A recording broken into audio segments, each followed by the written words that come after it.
James Gunn has made a lot of fun movies in the past. I cannot impress upon you how brilliant these films are. But then he went and made Guardians of the Galaxy, and I just could not bring myself to like these films. I liked maybe just one of the four films, the holiday special. So I wasn't exactly sure how he would handle DC's properties. I'd in fact completely ignored the news that he was going to work on Suicide Squad. And then the film came out, and it was pretty damn good. He then went and made Peacemaker, which was an even better show, really. It was fantastic, in fact. And now he's gone and made Creature Commandos. I think it's safe to say, after doing right by DC 3 times in a row, James Gunn is going to get DC films right. Creature Commandos is made up of DC characters I have read nothing about. I knew some of them existed. Well, I knew Dr. Phosphorus existed, but the rest?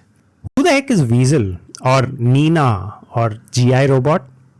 I think maybe he picked these characters because nobody knew much about them. So essentially he could do whatever he wanted with them and get away with it. People would actually judge the show on its stories and not on whether the characters were treated right. I had one problem with the show. Look, I'm just going to talk about this one problem and then I'm going to say all sorts of nice things about the show, alright? So, the one problem I had with the show was Nina. Nina is this outcast fish girl who has this tragic backstory in which her father is killed and she is arrested. And it's a nice backstory. But throughout the show, Nina really has nothing to do. And towards the end of the show, she dives into a pool to assassinate the princess, but then she gets killed, and it's sort of a catalyst for the bride's anger. First, I don't know why she would be picked for this deadly mission in which everybody needs to be a hard ass, and Nina's the only one who's got this really delicate fishbowl on her head, and no real powers she can use. Why would you enlist someone like that for your cause? I think James Gunn could have taken more time, come up with something a little better than Nina to fill the exact same role. In comic book writing, I think this is called fridging a character. I'm not entirely sure. Essentially, you put a character in a story, you have them get killed by some bad guy, cut up their body parts, and put in a fridge. So the hero now has motivation to jump into action, which is what I think happened with Nina. Look, maybe I've read the whole Nina situation wrong, or maybe this is not what fridging is, but I think I'm right. I think. Also, I don't know if I like the bride. And this isn't a complaint about the show, okay? I'm done complaining. We're now talking about everything good the show has done. But I don't know if I can like the bride. She's an a-hole. She doesn't mind killing humans, wants them to rot in hell from what I can tell. Sure, she sort of takes a shining to some of the people she's working with, but she's an a-hole. I'm tired of saying it over and over again. The bride is not a likable character. I don't mean to say that she shouldn't have been in the show. I just mean she's an a-hole. Dr. Phosphorus is another a-hole. I mean, he started off as a good guy, sure. But even when he was a good guy, he seemed a bit off. He seemed like an a-hole.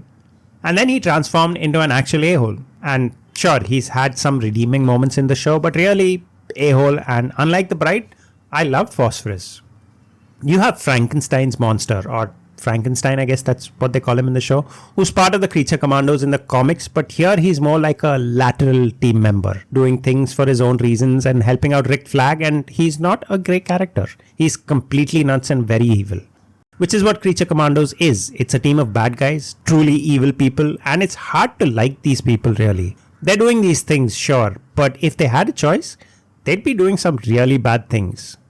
And it feels like the show is full of bad guys mostly because we have two heroes who are basically bad. Then you have Frankenstein's monster and then the princess and so many bad guys. So to balance this out, you have a few good guys also. You have Ric Flair, who is traditionally the hero of the show, much like his son. He's a guy you can rely on, a guy who gets shit done. And I like Frank Grillo a lot, but Rick Flag is sort of boring. Then you have G.I. Robot and Weasel, who are these really fun characters. G.I. Robot is this fun Nazi killing machine. He has a fun backstory killing Nazi sympathizers, one of who is his own guardian. Sadly, his stint at the show is rather short-lived. Weasel is this weird looking Weasel. I don't really know anything about the Weasel, where he came from, who he is, what he wants. Nothing. I know nothing. And yet I like him. I like him a lot. He's this vicious thing that takes down Cersei, tears her down in fact, and that's bloody and it's pretty kick-ass. The savagery with which Weasel works, it's kick-ass. And they tell us, wait, is Weasel a he or a she? Let's just call it a he for now. but they tell us about how he got locked up by Amanda Waller, and it's sad. His backstory is tragic. And I don't know, but I seem to like characters you aren't supposed to like that much. You have other characters, the ones carrying the weight of the story on their back, and you're supposed to pay attention to them. You're supposed to go on this journey with them. I want to know what happens to them, sure. How it happens to them, yeah. But then I'm more interested in these side characters. I don't know. Anyway, I also don't understand why this show is a cartoon. It's not a show for kids, it's for adults, and adults don't really consume cartoons. DC must have reasons, budgetary probably. I don't know. Or maybe James Gunn just wanted to make this a really violent show. There's so much violence and blood and gore and so many shocking sequences in the show.